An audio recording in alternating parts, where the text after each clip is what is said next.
How you doing there, folks? Danny Boy here, obviously, and I'm sitting here with Justin Trottier at the Center for Men and Their Families, which I know all of us have supported, and I'm going to talk to him today a little bit about the center. So, Justin, we've worked long and hard, and the first, I guess, what would you say was the first step to getting the center up and running? I think the first step was responding to some of the criticisms that we had been attracting as the Canadian Association for Equality, and you know as well as I do that there was a ton of that. Some of it was rather forgettable criticism by our extremist opponents. But what some people said that had some validity was that largely we were just complaining about the status quo, about issues that weren't getting addressed. We weren't stepping up and really providing support to boys and men in need and addressing some of the issues that we were bringing to people's awareness. So that started off a series of meetings and consultations where we started thinking about how can we give something back to the community and provide this kind of support. And right around that time, there was a real tragedy when Earl Silverman took his life. And the idea of having a safe space, something that Earl was a champion for, that really emerged as the best way of providing real contributions to the community, responding to that unmet need for boys and men, and really hopefully catalyzing a change in how society really sees masculinity. And that's, I think, when that idea really crystallized. Let's build a center. And that was about a year and a half ago. Yeah, I believe I'm going to say it was April 26, 2013. Earl, miss you dearly there, brother. Yeah, so now we finally have, we worked hard.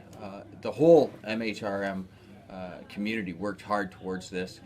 There are too many people to thank, but I do thank every one of you out there. Justin, where do you see this going? Well, this is really just the beginning, right? I mean, it has been a really whirlwind year and a half in terms of fundraising, in terms of planning, in terms of trying to consult as broadly as we could with the community and all of those who contributed to the project, which, as you said, are countless number, hundreds of men and women who stepped up to contribute time or money or ideas, all of which are, of course, very valuable. So we wanted to make sure that we were doing a project that everybody would support. So we really took our time with this. And then we built it, we recruited volunteers to staff this place, and now we finally have some programs that we're going to start offering, and of course we'll be adding to those as we go. The next step, therefore, is making sure that this model works. It sounds kind of like a practical answer, but if we can make this happen here in Toronto, if we can make it financially sustainable, if we can build it in a way that it gets the community support that it needs to really thrive, then I think we've got something that we can take to other communities, other cities big and small across Canada and potentially beyond our borders, and to see centers like this pop up around the world. What we're doing here in Toronto is unprecedented in terms of the model, in terms of this idea of building a hub, not just for one particular issue, but for all men's and boys' issues. And so if we can make this work, then I think this becomes a success story that will motivate others to do similar things in their communities. Absolutely. Men face issues from cradle to grave. On the cradle end of things, we have male genital mutilation, aka circumcision, and that's not such a little cut. That's 1/3 to 1/2 of the adult penile skin. That's 4 feet of blood vessels, 240 feet of nerves, and 20,000 nerve endings. There is also complications that can result from that little cut, alleged little cut. On the grave end of things, men are dying 5 years earlier. Suicide, prostate cancer. There are numerous issues in between, including education and quality of life, the glass cellar, and things like that. Mm-hmm. So yeah, there is demand for that. I would like to bring this center to Hamilton, which is the next big town over. Which is great. So yeah, we're working on that. Do you foresee there ever being a men's shelter, a men's domestic abuse shelter springing forth from this? Yeah, absolutely. As I said, one of the real motives to get this off the ground was to honor the memory of Earl Silverman, for whom the men's shelter was really his dream. And what we're going to do is we're going to take this step by step. So because there are so many issues that need to be addressed in terms of really keeping men thriving, keeping them alive in some cases, because we know suicide's really a silent epidemic for men, and especially young men, is that we want to try to do a bit of everything. And so we're doing that in a number of ways. We're providing some services in-house. We're also, where appropriate, we're partnering with other organizations in order to really leverage our scarce and very modest resources. So when it comes to the shelter, this is an area where we're going to be doing some of that leveraging.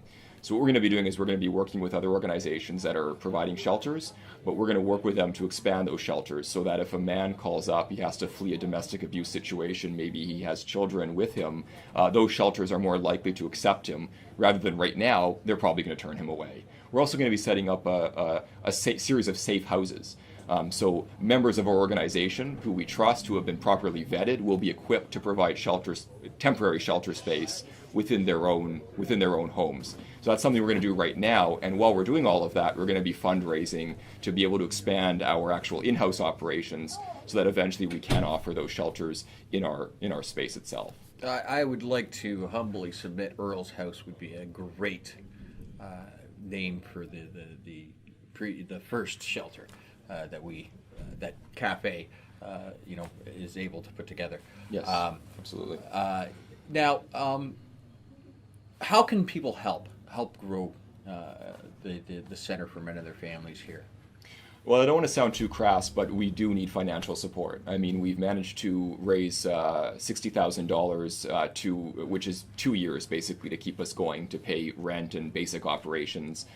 Nobody takes a salary here. It's completely volunteer run. Everybody who quote unquote staffs the place is actually a volunteer. But if we're going to keep this going, if we're going to professionalize our operations, we are going to need ongoing financial support. So making a small $10, $20 a month contribution, actually, if we can get a couple hundred people doing that, we're set. We can really keep this place going long term with that modest financial support from the community. So that's really key.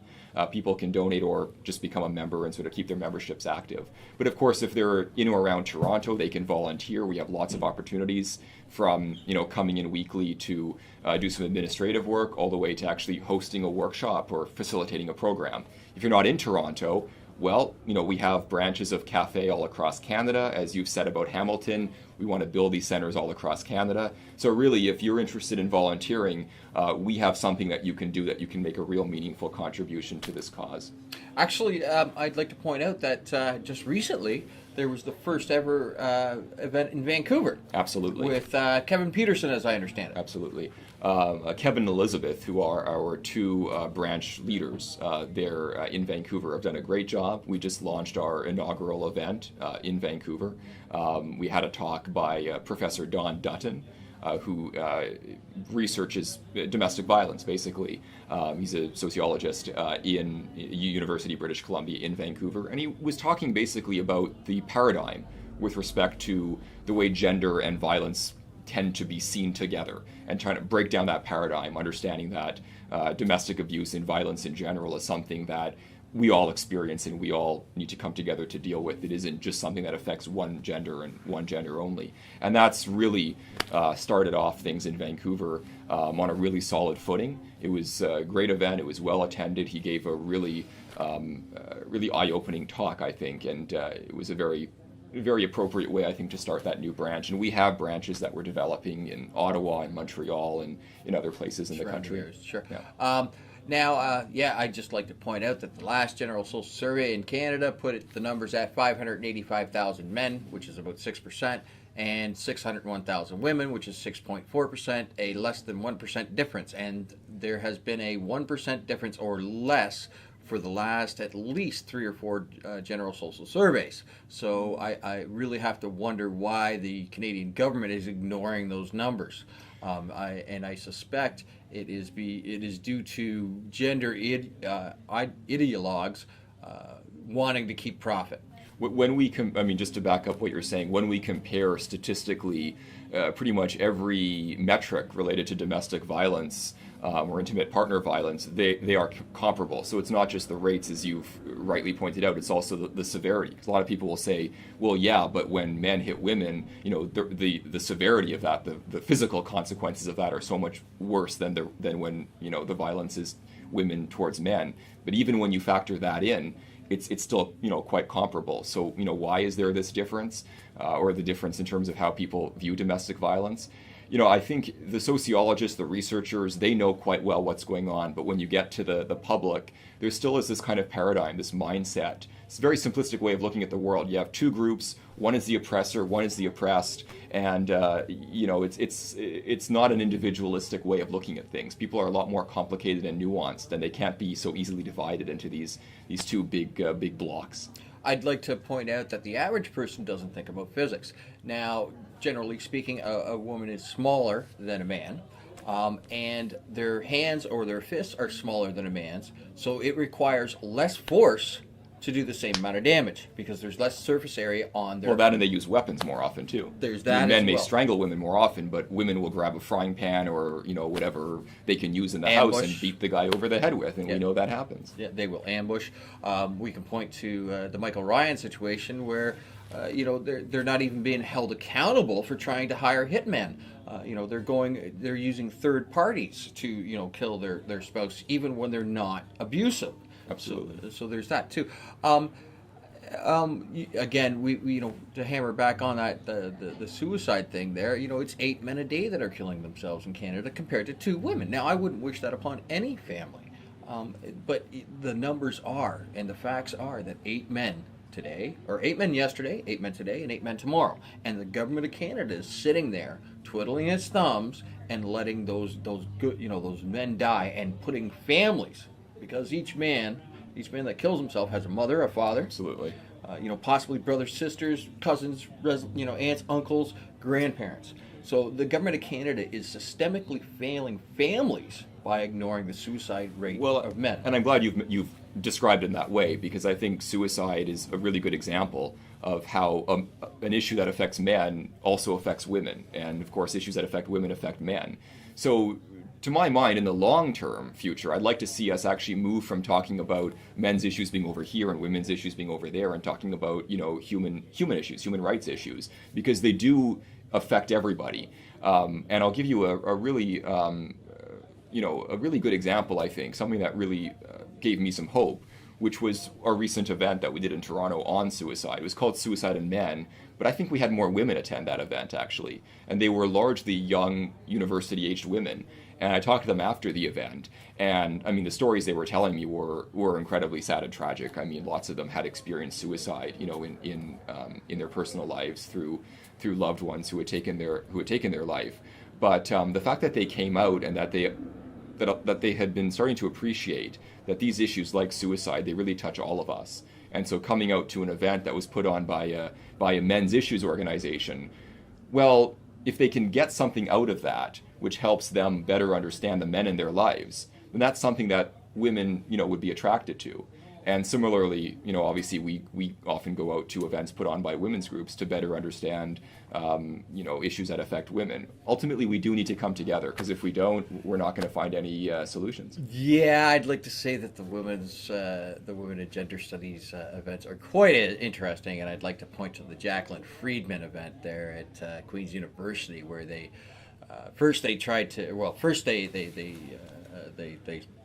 crapped all over the Charter of Rights and Freedom, Section 2, freedom of the press, and insisted that Studio Brûlé, Steve Brûlé, was not able to go in and film the proceedings. And the second thing was that they tried to silence our voice, those of us who went and attended. That would be Attila Vixner, Suzanne McCarley, myself, and Jim Bissett. They tried to silence our questions. I literally had to stand for about 2 or 3 minutes until one woman noticed, why are you ignoring these guys who are, this man here who has raised his hand numerous times, and now he's standing in silent protest. Right. But I mean, of course, those aren't the events I'm talking about. There's lots of events that are being done that aren't really geared at fostering dialogue. They're geared at putting forward a particular agenda, and the best evidence of that is, just as you pointed out, they only take questions from people that will reinforce that agenda. Couched questions. So those events don't help us bridge the gap, if there is one, between men's issues and women's issues. In fact, they reinforce the differences. So I'm talking about, men and women coming together and talking about how men's health and women's health, for example, affect everybody, and how both men and women can come together to provide solutions that will help everybody. I pretty much consider myself already there. Yeah, I'm a men's human rights activist in first world nations, but in third world nations, I recognize that there are issues that both sexes face, and so I would consider myself more of a human rights Absolutely. Activist. Absolutely. Now, I do carry the stamp of a voice for men here, and I'd like to remind people: "Locare ad virtutum veritatis," speak to power truth, or in English, speak truth to power. Yeah, I'd like to remind people to always do that, and speak even if your voice trembles and if you are fearful. Now, building upon the last event, you had a great turnout, and I would like to say that I would love to have the day where we retire from taking these names on, Yep. and we're all at the egalitarian table here, and saying, all right.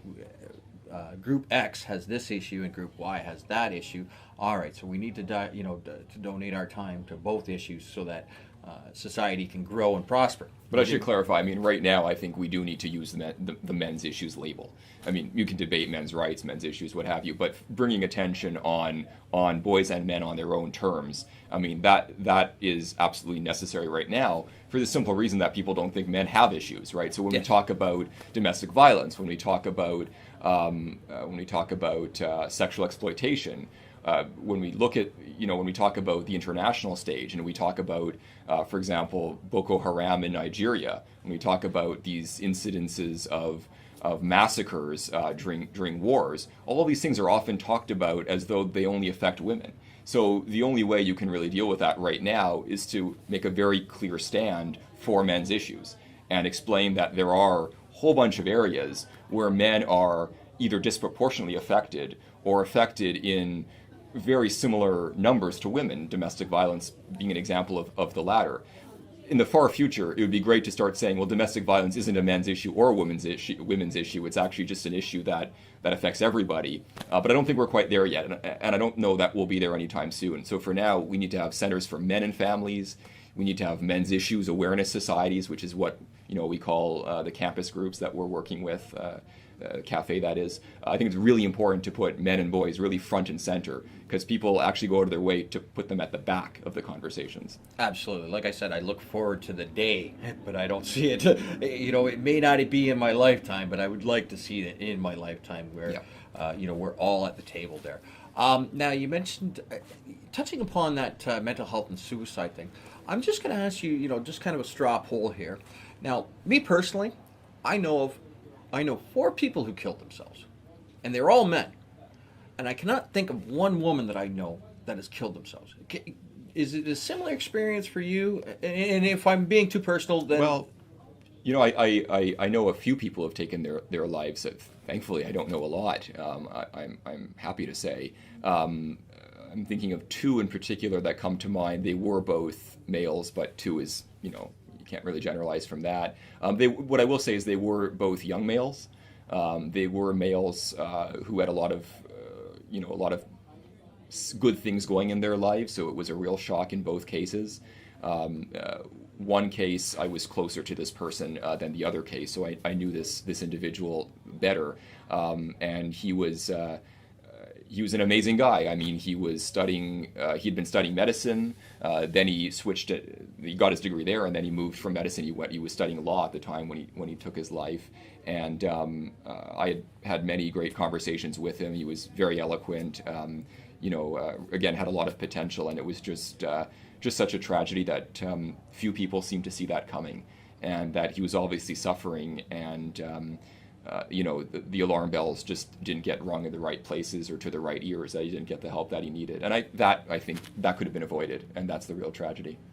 Sure, we need to encourage men to reach out more often and get that help and seek the help. And the center here is one of those places that they can... We hope becomes one of those places, yeah. That we can refer them to that help.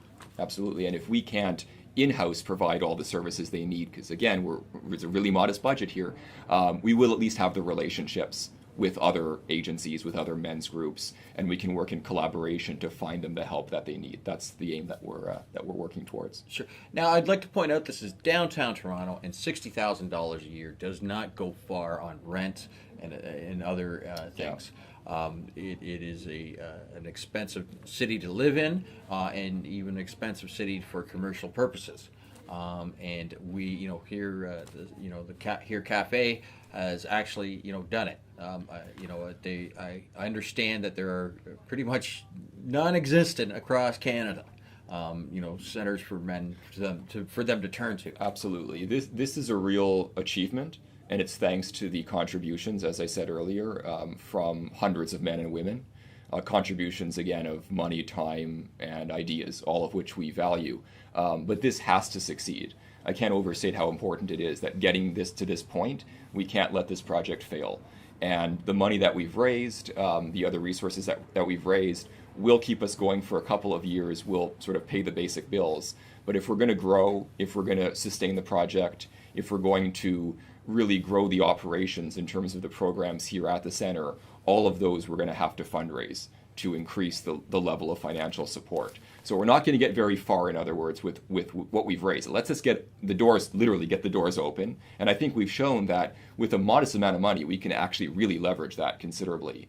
But think about how much more we could do if we had, more resources. So I really will, ask people to think very carefully about how they can support this project in all of those different ways.